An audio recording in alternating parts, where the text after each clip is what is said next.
Hello, कसे आहात सगळे? मागच्या वेळी मी एक एगची भाजी बनवली होती, ती पण आमच्या गावाकडच्या पद्धतीने काळ्या मसाल्याची. तर मला भरपूर कमेंट्स आल्या होत्या, की "तू काळ्या मसाल्याची भाजी कशी बनवलीस आणि काय केलंस?" तर आता मी एग तर नव्हते आणले, पण मी चिकन आणलं होतं आणि त्याच पद्धतीने मी थोडीशी चिकनची भाजी काळ्या मसाल्यातली आमच्याकडे जशी बनवतात ना, तर तशी दाखवण्याचा प्रयत्न करते. तर सुरुवातीला मी शंकरपाळ्या काढल्या, जे माझ्या मावशीने माझ्यासाठी दिल्या होत्या आणि ते खायला सुरुवात केली. छान बारीक कांदा कापून घेतला, अद्रक लसूणची पेस्ट केली, कारण अद्रक लसूण हे चिकनसाठी खूप खूप महत्त्वाचं आहे. तर छान पेस्ट बारीक करून घेतली. कांदासुद्धा उभा चिरून घेतला, कारण कांदा असंही मला मिक्सरमधूनच काढायचा होता. त्यामुळे छान बारीक कांदा चिरून घेतला.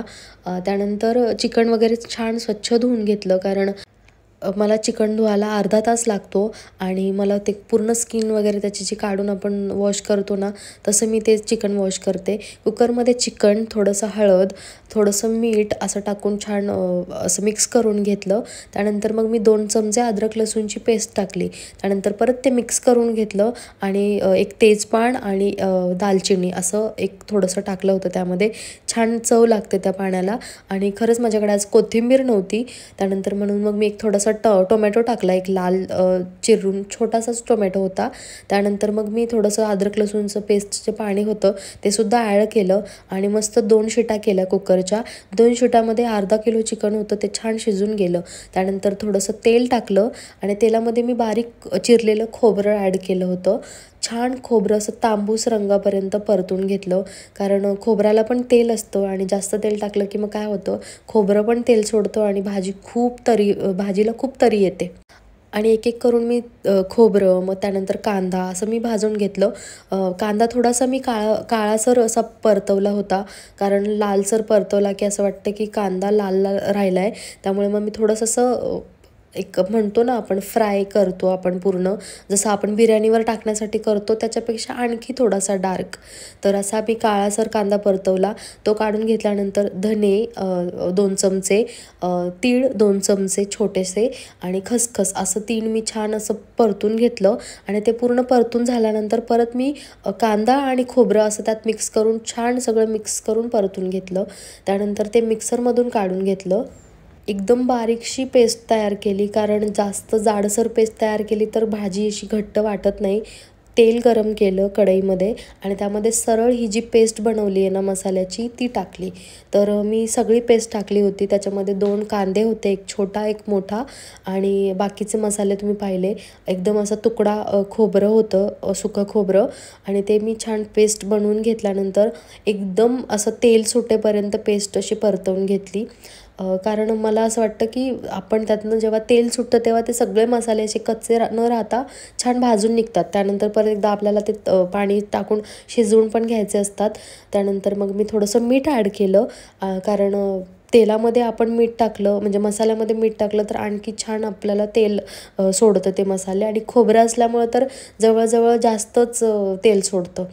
त्यानंतर मग त्याच्यामध्ये मी मसाले टाकले. मसाल्यामध्ये मी चिमूटभर हळद टाकली, कारण आपण जेव्हा चिकन बॉईल केलं होतं तेव्हा पण हळद टाकली होती आणि हा काळा मसाला आहे जो माझ्या आजीने मला गावाकडून दिलेला आहे. त्यानंतर 1 चमचा मी बेडगी मिरची टाकली होती.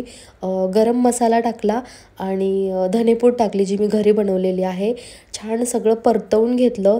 परतवून घेतल्यानंतर जे मिक्सरचं भांडं आहे त्याच्यामध्ये पाणी टाकून मी थोडं थोडं पाणी करून ॲड करून ते छान मिक्स करून घेतलं. सगळं पाणी ॲड केल्यानंतर त्याला मी छान असं झाकण लावून ठेवलं, कारण काय होतं आपण डायरेक्ट त्याच्यामध्ये जर चिकन सोडलं की काय होतं, चिकन असं परतवलं जात नाही. त्यामुळे मग मी थोडं पाणी ॲड करत त्याला मस्त झाकून तेल सुटेपर्यंत असं झाकून ठेवलं होतं. त्यानंतर मग मी अर्धा किलो चिकन जे आहे ना त्याचं फक्त चिकनच त्यात टाकलं होतं. पाणी सगळं रस्सा बाजूला ठेवला होता, म्हणजे जे फिक्कं असतं ना चिकनचं ते सगळं बाजूला ठेवलेलं. चिकन टाकून छान हलवून घेतलं, मिक्स करून घेतलं आणि मग त्याला झाकण ठेवून परत बंद केलं. त्यानंतर मग माझी कढई खूप छोटी असल्यामुळे मी पातेल्यात ते सगळं शिफ्ट केलं. छान एक वाफ घेतली चिकनला, कारण आपण 2च शिट्या दिल्या होत्या. 2 शिट्यामध्ये पण चिकन चांगलं शिजलं जातं, पण आपण आणखी चव रश्श्यामध्ये उतरवण्यासाठी आणखी आपण त्याला थोडंसं वाफवून घेतो. त्यानंतर बाकीचं जो फिक्कं पाणी आहे ते ॲड करून छान एक उकळी घेतली आणि भाजी एकदम छान अशी तयार झाली होती. त्यानंतर मग चिकनसोबत मी धीरजला विचारलं की तुला काय खायचं आहे, तर धीरजने मला सांगितलं की भाकरी खायची आणि माझ्याकडे भाकरीचं पीठ होतं. पटापट मी अशा भाकरी थापून घेतल्या, कारण आणि भात नाही केला, कारण काय होतं भाकरी बनवल्या की भात तसाच उरतो. धीरजला बाजरीची भाकरी आवडते आणि मला तर ज्वारीची भाकर अजिबात आवडत नाही. बाजरीची भाकर तरी मी एक वेळ खाईल, पण ज्वारीची मला आवडत नाही, त्यामुळे मग बाजरीची पण मी एखाद दुसरी भाकर खाते. तर मी अशा 3 ते 4 भाकरी केल्या आणि मस्त असं खरपूस भाजून घेतला तव्यावर.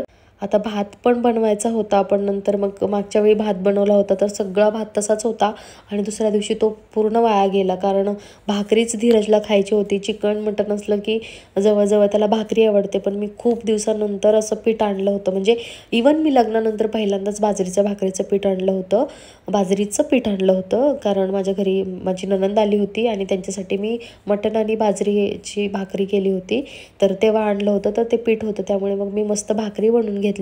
तोपर्यंत भाजीसुद्धा झालेली होती आणि खरंच भाजी इतकी छान झाली होती. तुम्ही पण नक्की ट्राय करा आणि मला नक्की मेसेज करून कमेंट करून सांगा की भाजी कशी झालेली. ही आमच्या गावाकडे केली जाणारी पद्धत आहे आणि काळा मसाला पण आमच्या गावाकडचाच आहे, माझ्या आजीने बनवलेला, तर त्याला पण खूप मस्त सुगंध येतो आणि एकदम गावाकडची भाजी लागते. आणि अशीच भाजी जर तुमच्याकडे चूल असेल ना, तर तुम्ही खरंच नक्की ट्राय करा चुलीवर, कारण चुलीवरच्या भाजीची जी चव असते ना ती खरंच खूप छान लागते. तर अशी भाजी तयार झाली. मस्त ताट वाढलं आणि मोठं ताट घेतलं होतं, कारण मला चुरून खायचं होतं. मस्त कांदा वगैरे घेतला, लिंबू तर नव्हता, कांदा भाजी अशी चुरून जेवण केलं. व्हिडिओ कसा वाटला नक्की कळवा. Thank you for watching. बाय.